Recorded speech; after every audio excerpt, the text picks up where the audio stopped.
Usually, when we talk about a medical diagnosis, there's this, I don't know, this expectation of precision, right? Like, it feels almost like engineering.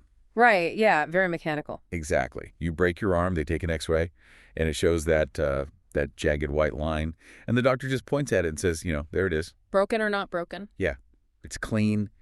And, I mean, if you think about it, we've built our entire modern understanding of healthcare around that exact feeling of certainty. Oh, absolutely. It's deeply comforting for us. Right. You get sick, you go to a sterile building, an expert identifies the problem with some, complex machine or lab test. They hand you a pill, and you get better. We like things to be visible. We want them categorized. And most importantly, we want them fixable with a standardized protocol. But, and this is what we're getting into today, step into the world of antimicrobial resistance.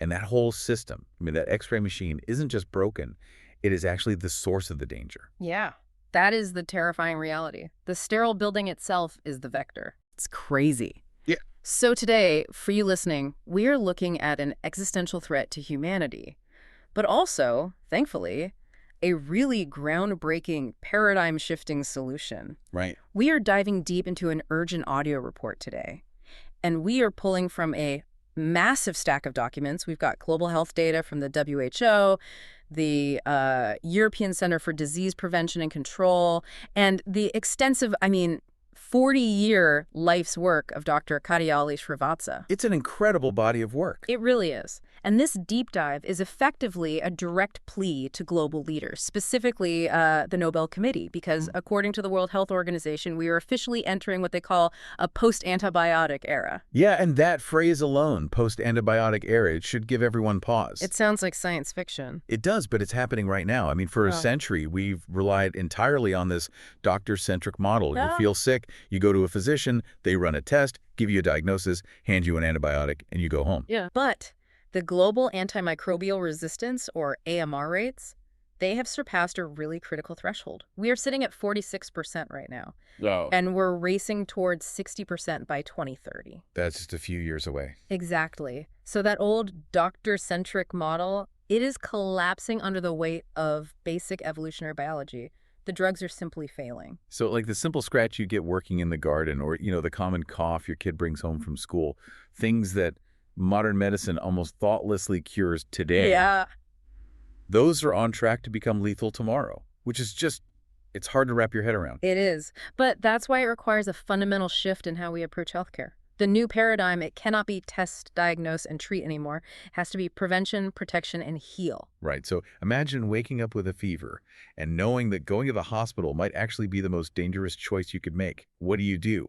That's exactly what we are going to unpack for you today. And to really understand the mechanics of this solution, we have to look closely at the scale of the failure happening right now. Hit us with the numbers. How bad is it? Okay, so in 2019, this massive study by the Global Research on Antimicrobial Resistance came out, and they estimated that AMR was directly responsible for 1.27 million deaths globally. Wait, 1.27 million in a single year? In 1 year. And, that is a very specific metric. That is not people dying with AMR while succumbing to a car crash or something else. Right. That is people dying because the infection was resistant to all available drugs. Yeah, that is chilling. Yeah. And the projections for the future in these documents are just staggering. By 2050, the models indicate AMR could cause up to 39 million deaths. Yeah. And alongside that massive human cost, we're looking at a projected toll on the global economy of like $1 trillion and a drop in global average life expectancy by 1.8 years. Decades of modern medical advancements, right? Extending the human lifespan. Suddenly it's reversing course. Completely going backward. And we also need to talk about where this is hitting hardest, right? Because it's not distributed equally around the world. No, not at all. In the EU and the European Economic Area, the ECDC reports about 35,000 people die annually as a direct consequence of these infections. Okay. But when you look globally, the geographic hotspots map directly to areas of high population density and developing infrastructure. Which makes sense. Right. So Western Sub-Saharan Africa currently bears the highest burden. and South Asia. They are projected to see 11.8 million AMR-related deaths between 2025 and 2050. 11.8 million deaths. I mean, just think about what that means for the infrastructure of a region like South Asia. We aren't just talking about individual tragedies here. No. We are talking about the complete collapse of local healthcare systems. If a hospital in Mumbai or Dhaka is suddenly flooded with thousands of patients who have completely untreatable infections, the entire ward essentially becomes a quarantine zone. Exactly. Everything stops. You can't perform routine surgeries. Right, you can't deliver babies safely. The foundational floor of medicine just falls out. Which brings us to this pervasive and honestly incredibly dangerous mindset that the data heavily criticizes. And that is this idea of theoretical idealism. Oh yeah, the documents really go after this. They do, because there is this entrenched belief among, politicians, major investors, pharmaceutical executives. They all think we can simply invent our way out of this crisis. Right, like they assume if we just throw enough billions of dollars at a laboratory, we will magically discover a new, invincible antibiotic. Exactly. It's a blind faith in a magic pill. But here's the reality. We are trying to out-evolve nature in a laboratory. And nature has a massive head start. Yeah, billions of years of a head start. Right. So you look at the pipeline for new antibiotics, and it has effectively collapsed. I think there were maybe 18 to 20 expected new antibiotics in development globally. That's it, for the whole world. That's it. And the entire system has stalled. Wow. So why is the pharmaceutical industry failing to produce the one thing we need most right now? Well, it comes down to a combination of evolutionary biology and, honestly, economics. Yeah. Developing a single new antibiotic is a monumental task. Sure. It can take 10 to 15 years of research, clinical trials, regulatory hurdles, and it costs upwards of $1 billion. Right. But if it saves the world, shouldn't they do it? You'd think so. But bacteria and fungi are not static targets. They mutate rapidly. By the time a new drug finally clears a decade of trials and hits the market, the pathogens have already begun adapting to it. Because bacteria engage in something called horizontal gene transfer, right? I read that in the notes and it blew my mind. They don't just pass resistance down to their offspring. No, they don't. They literally hand it to each other, like they're trading cards or something. That is exactly what happens. They share plasmids, which are essentially little like USB drives of genetic code. Wow. USB drives of resistance. Right. They share them with neighboring bacteria. So if one bacterium figures out how to survive a new antibiotic, it can pass that survival manual to entirely different species of bacteria nearby. The mutation spreads exponentially. That's terrifying. From a pharmaceutical business perspective, it is an absolute nightmare. You spend $1 billion on a drug, and within a few years, it's obsolete. There is no long-term return on investment, so the companies they abandon the research. So we are literally trying to bail out a sinking ship with a teaspoon while completely ignoring the gaping hole in the hull. Yes. And that hole is human behavior. Across a global population that's nearing 8 billion people, we are actively training these pathogens to be stronger. We really are. Just look at the data from the pandemic. The sources showed that antibiotics were prescribed for over 90% of COVID patients admitted to some hospitals. Which is madness. Total madness. Yeah. COVID is a viral infection. Antibiotics do absolutely nothing to combat a virus. They do nothing to the virus, but they do immense damage to the patient's microbiome. Right. Every time an antibiotic is used unnecessarily, it acts as a selective pressure. It wipes out all the weak, susceptible bacteria in your body, and it leaves behind only the mutants, the ones that happen to have a natural resistance. And then they just take over. Exactly. Yeah. With the competition gone, those resistant superbugs multiply rapidly. Fungi like Candida auris are doing this too. They're proving to be incredibly resilient, surviving on surfaces for weeks and just shaking off intense antifungal treatments. Well, it's like forced natural selection. And at that, the environmental pollution from these mass-prescribed drugs being excreted and entering our water systems, plus inappropriate patient practices, like people self-medicating or sharing leftover pills. Yeah. We're basically running a global boot camp for superbugs. We really are. Yeah. Which leads us to a deeply unsettling reality about our healthcare infrastructure. And I want you listening to really hear this part. If the drugs are failing, our ingrained human instinct is to seek out an expert, right? Always. You feel sick, you experience a symptom you don't understand, and fear kicks in. Yeah. And fear acts as a massive public health multiplier. It drives you directly to the waiting room. But the sources make it clear that this panic-driven utilization of healthcare facilities is catastrophic right now. Ah. Because when you walk into a hospital today, you aren't just walking into a place of healing anymore. No, you are not. You are walking into a concentrated reservoir of multi-drug-resistant organisms. The colonization rates are just terrifying. The data shows that in some regions, up to 83% of people in hospitals. Wait, 83%? Yes, 83%. And that includes the doctors, the nurses, the support staff, the visitors. They are colonized with AMR bacteria. And they don't look sick. Exactly. They might be completely asymptomatic. Their immune systems are keeping the bacteria in check so they don't look or feel ill, but they are carrying the superbugs on their skin, in their respiratory tracts, on their clothes. Oh my God. Globally, the World Health Organization estimates that 7 to 10% of hospitalized patients acquire a healthcare-associated infection simply by being in the building. Just by walking through the doors. That means if you go to the hospital because you need stitches for a cut, or you're visiting a relative, you are sitting in a room where 8 out of 10 people breathing the same air and touching the same door handles are carrying bacteria that our strongest drugs cannot kill. We have to examine the physical mechanics of a ward round to understand how this spreads so efficiently. Okay. Picture a busy nurse or a doctor. They are moving from room to room constantly. They do not have the time to shower or entirely change their scrubs between every single patient interaction. It's impossible. Right, they're overworked as it is. So they touch a patient, they touch their stethoscope, they lean against a bed rail, and then they walk straight into the next room. They inadvertently become highly efficient human vectors, transporting microscopic pathogens across the entire facility. And it isn't just the staff. I was looking at a really specific cross-sectional study in the documents. It was out of Benaja National University in Palestine, and they focused entirely on radiology departments. This is a fascinating study. It really is.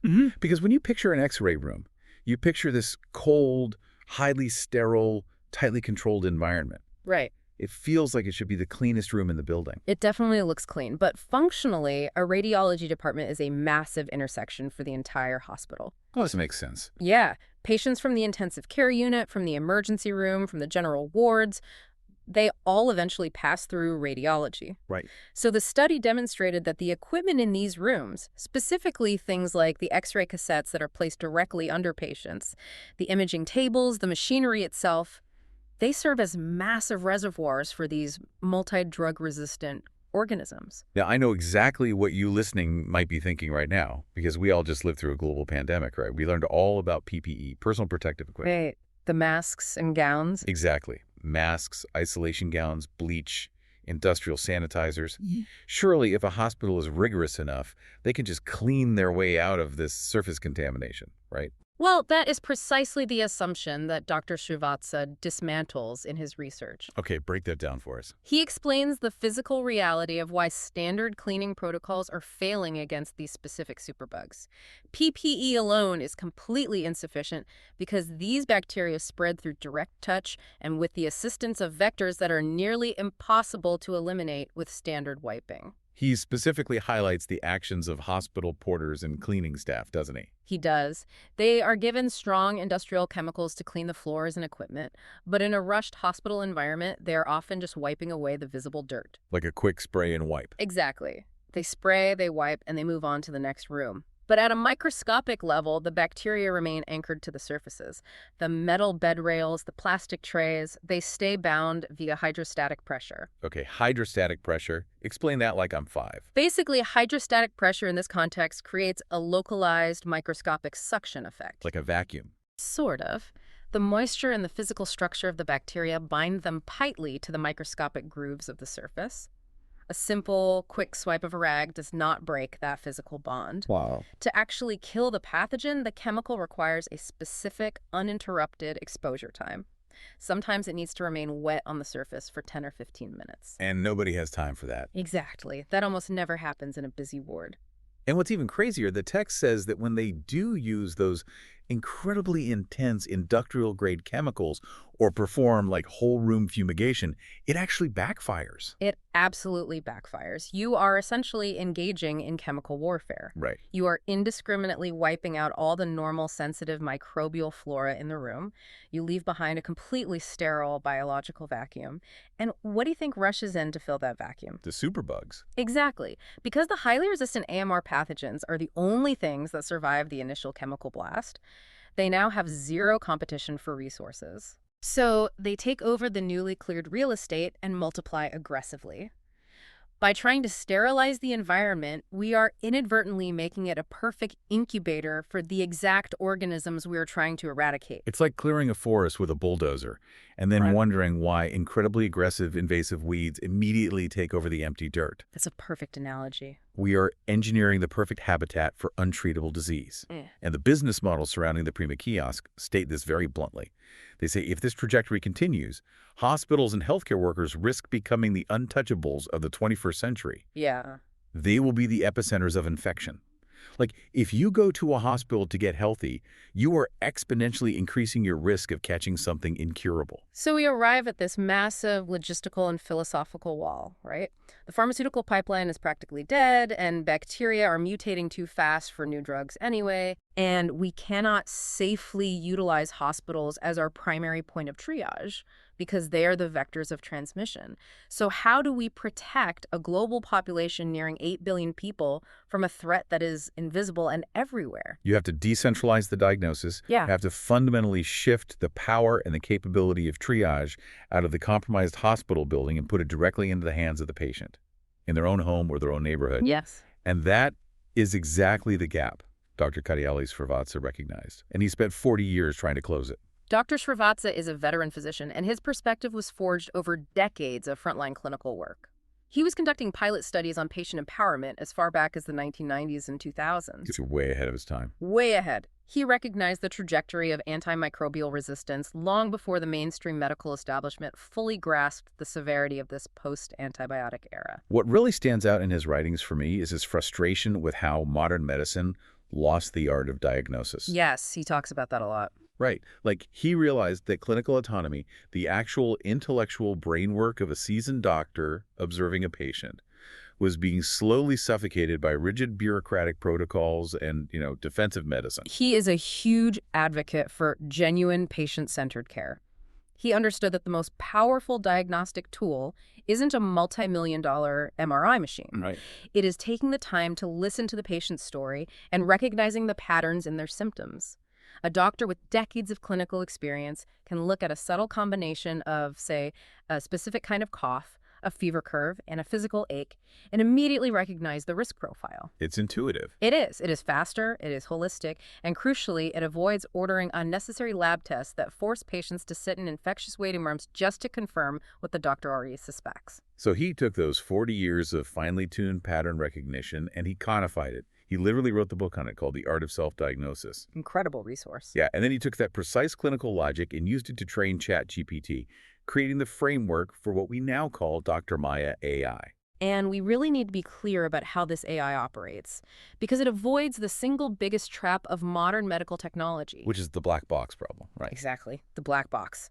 Many advanced diagnostic algorithms take a patient's symptoms, crunch them through incredibly complex, hidden mathematical layers, and spit out a probabilistic diagnosis. It might say, you have a 78% chance of having strep throat. Which is legally terrifying and medically dangerous. If the AI is wrong, who is liable? A black box AI doesn't explain why it made the decision. Exactly. But Dr. Maya AI is built on a beautifully simple, transparent, combinatorial logic. Say more about that. It uses a minimum of 3 specific symptoms to recognize a pattern. And rather than diagnosing a highly specific, obscure disease, it assigns a color-coded risk profile. It evaluates the severity and triages the patient. Let's break down this color code for you listening. Because the brilliance is in how easily a layperson can understand it. It removes the medical jargon entirely. Yeah, it really democratizes the information. Yeah. So first, if the AI detects a pattern that is coded RED, it indicates urgent, immediate danger. A potentially life-threatening condition is present. Maybe the symptoms indicate a heart attack or a severe stroke or acute respiratory failure. Right. The immediate action is to call an ambulance or get to an emergency room right away. It identifies the true emergencies that actually warrant risking the hospital environment. Then you have yellow. This pattern suggests you can handle the situation yourself. It manages mild, non-threatening symptoms and actively encourages self-care. Likewise. Like, it might recommend consulting a local pharmacist for over-the-counter relief. It provides the reassurance needed to stop a panicked patient from rushing to the clinic for a common cold. Which is huge for keeping the waiting rooms clear. Okay, what about green? Green is for non-urgent problems that require a bit more professional guidance, but still do not require a physical hospital visit. The action is to call a nurse triage line. You get professional medical advice over the phone, safely from your living room. Okay, but the true paradigm shift, the code that directly addresses the AMR crisis we've been talking about, is BLUE. Yes, BLUE is the game changer. BLUE signifies an infection risk. It means the combinatorial pattern of symptoms strongly suggests the presence of a potentially contagious or highly resistant infection. And the prescribed action for BLUE code changes everything. The immediate instruction is to isolate. You just stay home. You stay home, you protect your family, you protect your community, and you seek remote advice or targeted medication. You absolutely do not go to the waiting room. Right, because under the old doctor-centric system, a patient with a blue-level infection feels awful. They don't know what they have, they get scared, and they go to the local clinic. And what happens next? They sit in the waiting room for an hour. And during that hour, they're coughing, sweating, shedding bacteria onto the plastic chairs, the magazines, the door handles, the front desk. Yeah, exactly. They infect a dozen highly vulnerable people, like the elderly man waiting for blood pressure meds or a pregnant woman before they ever even see the doctor. They act as a super spreader simply by trying to get help. But with the Maya system, they process their symptoms at home or at a local community kiosk. The system recognizes the pattern and issues the blue code. It says, you likely have a contagious infection. Isolate immediately. Wow. This is the precise identify and isolate strategy required to break the chain of transmission. It stops the superbug at the front door. It decompresses the overwhelmed hospital systems. It drastically reduces the panic-driven utilization of healthcare, and it keeps the pathogen out of the public square. It really is a behavioral intervention disguised as a medical tool. It manages the fear. By giving people immediate, clear, color-coded instructions, it eliminates the terrifying uncertainty that drives people to make those dangerous face-to-face visits. But, and we have to address this, there is a logistical reality of deploying an AI system globally. Oh, definitely. Because you were talking about deploying an AI app as a global shield against a microscopic threat. That fundamentally assumes access to 5G, unlimited data plans, and the latest smartphones. Right. But AMR is not just a Western urban problem. In fact, the most dangerous hotspots are in the developing world. The sources note there are 600 million people in India alone without reliable internet access. Yeah, that's a massive blind spot for most tech. Right. What about populations facing extreme poverty or high rates of illiteracy? A digital shield doesn't work if half the world can't download it. You can't just tell a rural farmer in an unconnected village to check the app. And this is a critical point of failure for most health tech startups, and it is exactly what Dr. Srivatsa and his team anticipated. Yeah, they knew a digital solution is useless if its accessibility is gated by wealth and infrastructure. If it only serves the connected upper middle class, it completely fails as a public health intervention. Totally. This is why the Dr. Maya AI framework is physically manifested in the Prima kiosk. Prima. Let's talk about the Prima kiosk. Prima stands for Personal Resourceful Emergency Medical Advice, and the documents describe it almost like the modern technological successor to the public telephone booth. Yeah, that's a great way to picture it. It is designed to be a familiar, trusted piece of street furniture, essentially a healthcare ATM. A healthcare ATM, I love that. So what are the specs? The technical specifications detailed in the business plans show that these kiosks are engineered to survive and function in incredibly challenging environments. They are standalone physical units. Okay. They are equipped with solar-powered backups, meaning they do not rely entirely on fragile or intermittent electrical grids. They utilize dual SIM 4G or 5G connectivity to ensure they are constantly online and communicating with the central network, even in areas with really spotty coverage. That's smart. And they're built to be tamper-resistant and weather-proof. But the interface is where the true equity lies, I think. because it does not assume any level of literacy. Not at all. The kiosk is voice-first and heavily multilingual. The data notes that it speaks over 22 Indian dialects and languages. It uses clear, universally understood visual icons alongside the voice prompt. So anyone can use it. Right.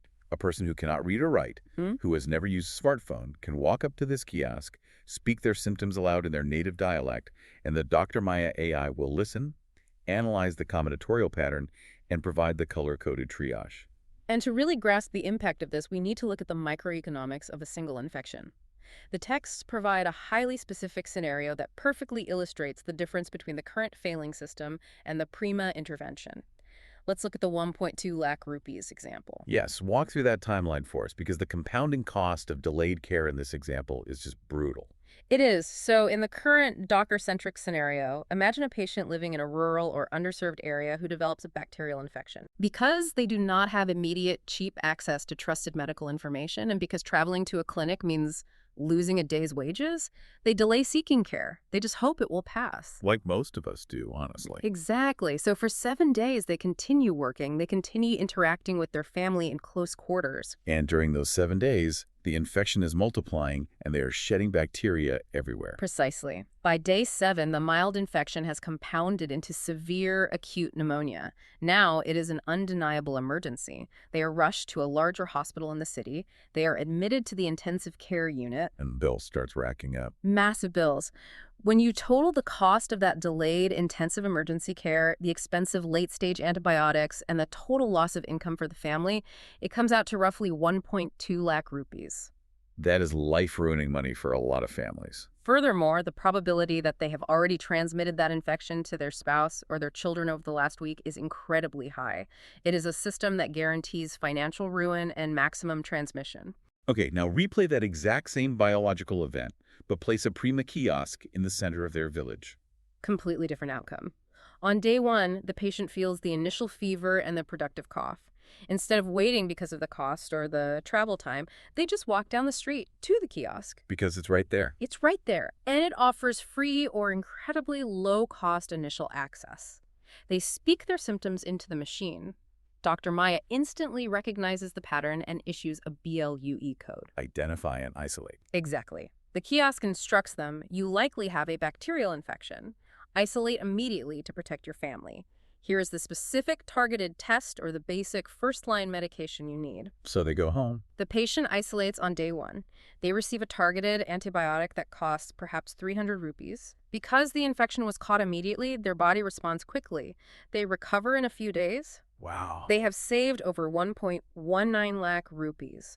They have not overwhelmed the ICU bed at the city hospital. And crucially, because they isolated on day 1, they did not transmit the pathogen to their community. It fundamentally rewrites the economics of healthcare. It transforms the whole system from reactive, highly expensive crisis management into proactive, hyper-local prevention. It really does. It is the equivalent of having a veteran diagnostician with 40 years of clinical experience standing on the corner of your village, available 24 hours a day, 365 days a year, completely free of judgment, immune to fatigue, and literally incapable of catching the disease themselves. And the Prima model goes a step further by actively empowering the community infrastructure. The kiosks are designed with a dual-tier access system. Right. Tell us about that. So there is a free 5-minute anonymous quick access mode. This is an absolutely vital feature for highly stigmatized conditions. Like what kind of conditions? Say, a sexually transmitted infection or tuberculosis.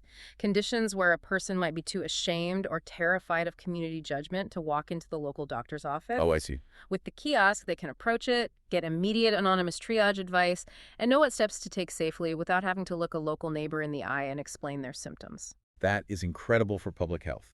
And then there is the second tier. Yeah, then there is the low-cost full service, which allows for extended consultations, printing physical health reports, and managing follow-ups. And the operational model also tackles local unemployment, doesn't it? Yes, it's brilliant.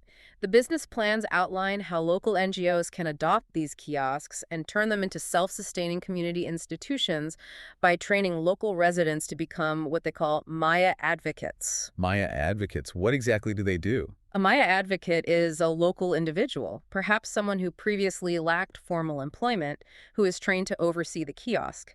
They help vulnerable or elderly users operate the voice interface. They answer basic questions, and they ensure the machine is respected and maintained. So it builds immediate human trust around the technology. Exactly. It creates a microeconomy, generating local jobs, and ensures that the introduction of this advanced AI doesn't alienate the exact people it is designed to protect. Okay, now zoom out from the village level to the national level for a second. We've talked about saving an individual 1.2 lakh rupees. But what happens when you have 5,000 of these Prima kiosks deployed across a country's entire infrastructure? This is the feature that should have global public health officials paying the utmost attention. The early warning system. Yes, because Dr. Maya is processing these symptom patterns in real time, the central network can detect sudden geographic clusters of illness long before anyone sets foot in a laboratory. It's crowdsourced epidemiology. It is. The sources cite a specific historical example. During a seasonal influenza outbreak, medical practices that were equipped with the early Prima framework identified the epidemic onset 6 full days earlier than traditional laboratory surveillance systems. 6 days. Wow. In the context of an aggressive mutating pathogen, 6 days is an absolute eternity. It's the difference between containment and a pandemic. Seriously. It is the difference between containing a fire to a single kitchen and watching the entire city block burn to the ground. If the Ministry of Health knows that a specific combinatorial symptom pattern, say a high fever and a distinct respiratory rattle, is suddenly spiking across 3 specific rural districts, they can act instantly. They don't have to wait for the slow lab tests to confirm it. Right. They can deploy targeted resources, issue localized public health warnings, and contain the cluster before it reaches the massive urban centers. It is real-time, predictive epidemiology powered by the patients themselves. Which brings us to the ultimate friction point of this entire analysis, and really the core of the plea to the Nobel Committee. Yeah, let's get into that, because we have outlined the undeniable data, detailing the existential threat of antimicrobial resistance. We have explored the deep biological reasons why our drugs are failing. We have detailed the proven, scalable, technologically robust solution in Dr. Maya AI and the Prima kiosks. So the massive, frustrating question remains for me. Why is the global medical establishment dragging its feet? Why isn't it everywhere? Exactly. Why is this not already deployed on every corner? Well, because it completely disrupts the existing business model. Follow the money. Always. The sources are unflinching in their critique of the current financial incentives. The modern healthcare system, encompassing the massive hospital networks, the pharmaceutical conglomerates, the testing laboratories, the insurance frameworks, it is a highly profitable, doctor-centric disease management industry. Right. It relies on people getting sick. It is literally built on the financial premise of people getting sick, traveling to the building, paying for tests, and buying synthesized drugs. And this system threatens all of that. Massively. A system that keeps people at home, empowers them to safely self-diagnose, and explicitly tells them to avoid the hospital entirely. That threatens trillions of dollars in established, reliable revenue streams. But we have run out of time to protect those profit margins. The timelines laid out in the global health documents are chillingly precise and mathematically grounded. They are very clear about the deadlines. Right. By 2028, the projections state that AMR infections in hospitals will reach 48%.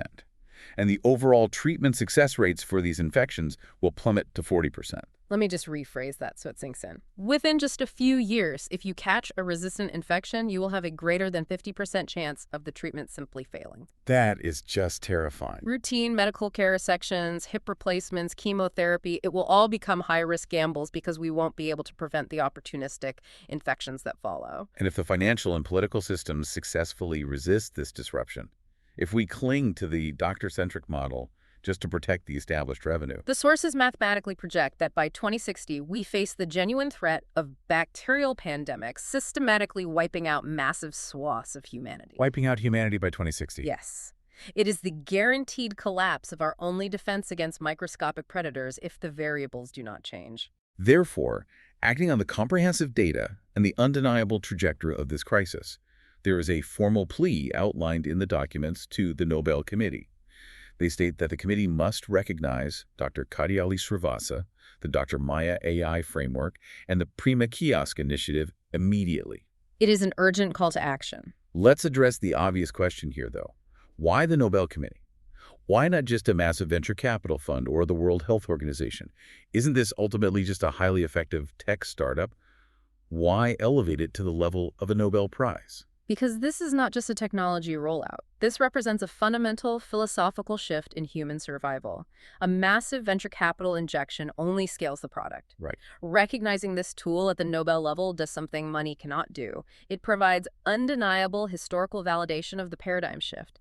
It forces the entrenched global healthcare establishment to publicly acknowledge that the era of the profitable, doctor-centric model is over. It permanently changes the global conversation. It stops the endless funding loop of how do we invent more drugs and forces the conversation to how do we empower the population. A Nobel recognition validates the prevention, protection, and heal model on the world's largest stage. It sends an unignorable signal to governments, health ministries, and the medical academies worldwide that patient empowerment, community-level triage, and the identify and isolate strategy are the only viable systemic defenses humanity has left against the post-antibiotic era. The message from the collective life's work of Dr. Srivatsa and the global health data is really clear. Failing to recognize and support this straightforward, scalable method right now simply because it causes financial disruption to existing systems would be the Nobel Committee's greatest historical mistake. Yeah, 2028 is right around the corner. 2028 is the threshold where hospital systems begin to mathematically buckle under the 48% infection rate. We need global, decentralized preparedness installed now, not a decade from now when the critical care wards are already overrun with untreatable superbugs. The Nobel Committee possesses the unique institutional authority to cut through the bureaucratic inertia and the financial protectionism. By shining the world's brightest, most prestigious spotlight on the Maya system and the PRIMA framework, they can bypass the resistance of the pharmaceutical lobby and accelerate global adoption, literally saving tens of millions of lives. It is a stark choice between clinging to a broken, century-old model that is failing before our eyes, or embracing the empowering tools that will allow humanity to survive the biological realities of the 21st century. And as a listener, your role in this paradigm shift is where this actually begins. Yes, individual action is key here. The power is shifting back to your understanding of your own body. The frontline defense against a 60% antimicrobial resistance rate isn't going to be a new pill. It is going to be your awareness. It is your refusal to demand unnecessary antibiotics the next time you have a viral cold. Right. It is your willingness to recognize your symptoms, and when you suspect an infection, having the courage and the discipline to isolate yourself rather than rushing into a crowded waiting room out of fear. You have to break the chain. Think back to the expectation of that clean, precise X-ray machine we talked about at the very beginning of this deep dive. For an entire century, we collectively believed that the absolute pinnacle of human medical evolution was a shiny, sterile hospital and a newly synthesized pill cooked up in a laboratory. We put all our faith in the machine. We did. We put our faith in the machine and the medicine, completely abdicating our own role in the process. But what if the ultimate cure for the next great pandemic isn't found in a laboratory at all? What if it's already here? Right. What if the cure is simply giving every single human being the knowledge to understand their own risk and the profound courage to stay home? Think about that the next time you feel a fever coming on.